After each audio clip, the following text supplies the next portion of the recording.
Pessoal, mais uma vez o professor Hélio grava esse videozinho curto, né, mas compreensivo, como uma forma de ajudar vocês, né, uma vez que a gente não está presencial, então eu acredito que esses videozinhos eles venham a somar em relação a algumas dúvidas ou que se trata o tema.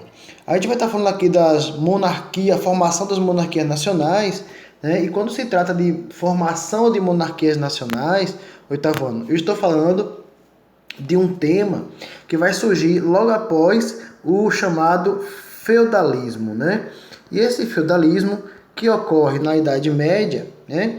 Ele, quando chega ao fim, vai dar condição, por exemplo, ao surgimento ou ao retorno do rei, né?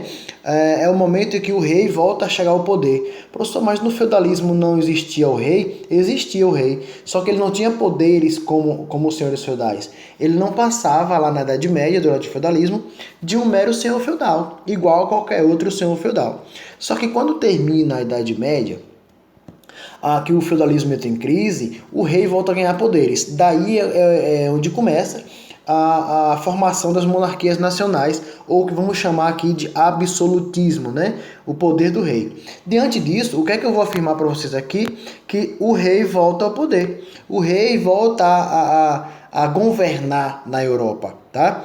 E esse rei, ele vai estar no topo, né, da pirâmide. Ele é dentro da pirâmide ele é a hierarquia maior. Então eu vou ter o clero logo abaixo e a nobreza. E os demais, né, vão estar abaixo do clero e da nobreza. Professor, o que é relevante aqui? O que é relevante aqui, pessoal, é que todos agora passam a obedecer a um único poder, não mais a vários poderes como era lá na Idade Média, com vários senhores feudais. Traduzindo, na Idade Média, com vários senhores feudais, o poder era descentralizado. Agora, com a formação das monarquias nacionais, com o retorno do rei ao poder, ao centro do poder, o poder passa a ser chamado de centralizado. Centralizado na mão de quem? Do rei ou do absoluto. Dentro das monarquias nacionais, eu vou ter algumas distinções básicas. Dentre elas, eu vou ter as monarquias feudais e as monarquias nacionais. É a mesma coisa, professor? Não. As monarquias feudais foram aquelas que ocorreram dentro do feudalismo, naquela época do feudalismo. Lá eu tinha o feudo, o poder era descentralizado. Professor, por que descentralizado? Porque estava na mão de vários senhores feudais. Havia uma diversidade monetária, uma diversidade de moedas, né? Cada senhor feudal tinha sua própria moeda.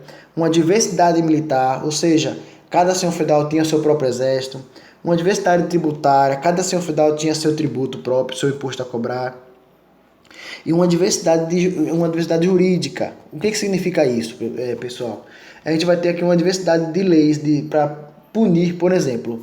Nas monarquias nacionais, a coisa muda. Eu vou ter um território nacional unificado, o poder passa a ser centralizado na mão do rei, uma unidade monetária, ou seja, uma única moeda dentro daquele país, uma unidade militar, um único exército para defender aquele país, unidade tributária, um único imposto e unidade jurídica, que era, na verdade, a justiça comandada pelo rei. Quais características eu vou ter aqui desse absolutismo monárquico ou dessa monarquia que vai estar formada aqui agora? Que características eu vou ter, oitavo ano? Primeiro, o absolutismo. E o que vai ser o absolutismo, professor? Poder total concentrado nas mãos do monarca. Poder total concentrado nas mãos do rei. Formação dos limites territoriais, ou seja, a partir de agora os territórios seriam delimitados por esse monarca. Tipo assim, daqui a determinado local é território do rei, tá? Daí para lá é outro território. Seria a delimitação. Uma unificação da moeda, ou seja, uma única moeda a partir de agora, não várias moedas mais. Sistema de cobrança de impostos. Formação de um exército nacional para defender a monarquia.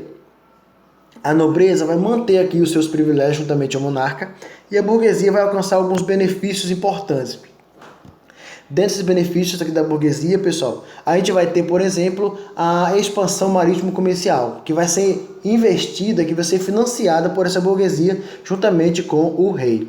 Tá? Então a formação das monarquias nacionais nada mais foi do que o retorno do rei ao poder após o fim do feudalismo ou a Idade Média, ok? A partir de agora a gente vai fazer o exercício, tá? Para ajudar a gente aqui a aprimorar o nosso conhecimento. Um abraço a todos e até semana que vem.